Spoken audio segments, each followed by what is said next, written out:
આપણા ગુજરાતની એકમાત્ર એવી જગ્યા કે જ્યાંથી આવો સનરાઈઝ દેખાય છે અને જો આ વસ્તુ જોવી હોય ને તો મિનિમમ સવારમાં 2 થી 3 વાગ્યાની વચ્ચે ટ્રેકિંગ ચાલુ કરવું જ પડે. સવારમાં 3 વાગી ગયા છે અને અમે લોકો અત્યારે સરસ મજાની ઠંડીની અંદર ચડી રહ્યા છે ગિરનાર, કારણ કે અમારે ઉપર પહોંચીને સવારે વહેલા જોવાનો છે સનરાઈઝ.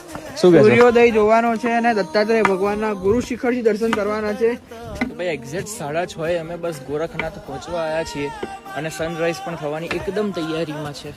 તો ભાઈ આ એક વ્યૂ જોવા માટે ખાલી લોકો કેટલી મહેનત કરી રહ્યા છે. અહીંયા ટાઈમ લેપ્સ મૂકી રહ્યા છે અને અહીંયા તો પબ્લિક ઉમટી ઉઠ્યું છે આખું, બસ ખાલી આ વ્યૂ જોવા માટે. અને હું મસ્ત સાલને ઓઢીને બેઠો છું, વ્યૂ જોઈ રહ્યો છું અને ગુરુજી શિખર પર જપ કરે, અલખજી મહોરગઢ રાજ કરે, શિવ શંકર કૈલાશ में ધ્યાન ધરે. આ છે એવો જ બનેલા.